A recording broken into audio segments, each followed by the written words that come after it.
Sir, திருவண்ணாமலையில் 2 போலீஸ்காரங்க சேர்ந்து ஆந்திராவில் உள்ள ஒரு பொண்ணு காய்கறி இறக்க வந்த பொண்ணை கூட்டிட்டு போய் ரேப் பண்ணி நடவடிக்கை எடுத்தாங்கல்ல. ஆமாம், அது குறித்து இந்த காவல்துறையோடைய இந்த செயல்பாடுகள் குறித்து சொல்லுங்கள். காவல்துறை மட்டுமல்ல, பல்வேறு துறைகளில் பொதுவாக பாலியல் சீண்டல் என்பது இருக்கவே செய்கிறது.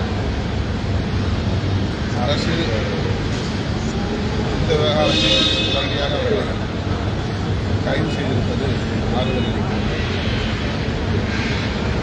அரசு பணியில் இருக்கக்கூடிய பெண்களுக்கு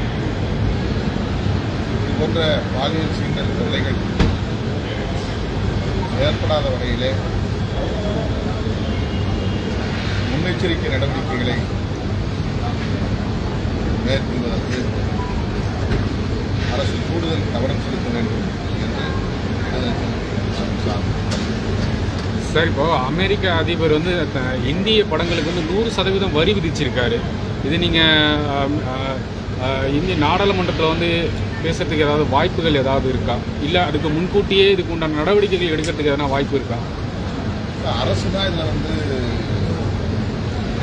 பதிவு பண்ணணும், உரிய நடவடிக்கை எடுக்க ஆவண செய்யணும். நம்முடைய பிரதமர் அவர்கள் அமெரிக்க அதிபரோடு நல்ல உறவை பேணி வருகிறார்.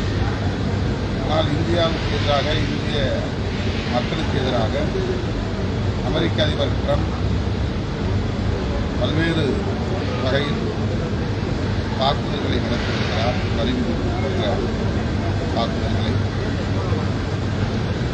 அது குறித்து நம்முடைய அரசு அல்லது பிரதமர் மௌனம் சாதிக்கிறார்கள் என்பதுதான் அதிர்ச்சி அளிக்கிறது. இது குறித்து பேசுவதற்கு எதிர்க்கட்சிகள் முயன்றாலும் மக்களவையிலே அனுமதிப்பதில்லை. வருகிற கூட்டத்தொடரில் எதிர்க்கட்சிகள் இது போன்ற அமெரிக்க நடவடிக்கைகளை கட்டாயம் எடுத்துவோம். அதற்கான முயற்சிகள் சார், எண்ணூரில் வந்து 9 பேர் இந்த மின்சாரம் தாக்கி இறந்துருக்காங்க. அது வட மாநிலத்தை சேர்ந்தவங்க. அதை நீங்கள் எப்படி பார்க்குறீங்க? ஏதோ பணி அஜாக்கிரதையாக அந்த மாதிரி அதெல்லாம் நடந்திருக்கா? அது வந்து அரசாங்கம் ஆய்வு செய்ய ஆணையிட வேண்டும். முதல்வர் உடனடியாக தலையிட்டு நடவடிக்கை எடுத்திருக்கிறார். உயிரிழந்த குடும்பத்தினருக்கு ஆழ்ந்த இரங்கலை தெரிவித்துள்ளேன். தமிழ்நாட்டை சார்ந்தவர்கள், வட மாநிலங்களை சார்ந்தவர்கள் என்று பாகுபாடு பார்க்காமல் தொழிலாளர்கள் பாதிக்கப்பட்டிருக்கிறார்கள். அவர்கள் குடும்பத்தினருக்கு உரிய இழப்பீடு வழங்கவும், இனிமேல் இது போன்ற விபத்துகள் நடவாத வகையிலே உரிய பாதுகாப்பு நடவடிக்கைகளை மேற்கொள்ள வேண்டும் என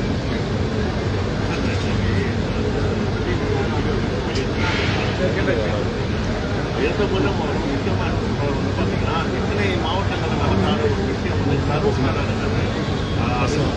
அதே போல அங்கே இருக்கக்கூடிய மக்கள் பார்த்தீங்கன்னா நம்ம செய்தித்தாள்லாம் பார்க்கணும். கரண்ட் போச்சு, அதுக்கப்புறம் தான் எதிர்பார்ப்பு வந்து அதிகமாக ஏற்படும். மாதிரி அவங்க சொல்கிறாங்க. அதே மாதிரி பாதுகாப்பு குறைபாடும் நிறையா சொல்லுவாங்க. அதை நீங்கள் பார்க்குறீங்க. மற்ற மாவட்டங்களில் நடக்கல அப்படின்னு சொன்னால் அந்த மாவட்டங்கள்லாம் என்ன ஆந்திராவில் இருக்கா, கர்நாடகாவில் இருக்கா, கேரளாவில் இருக்கா, தமிழ்நாட்டில் தானே அந்த மாவட்டங்கள்.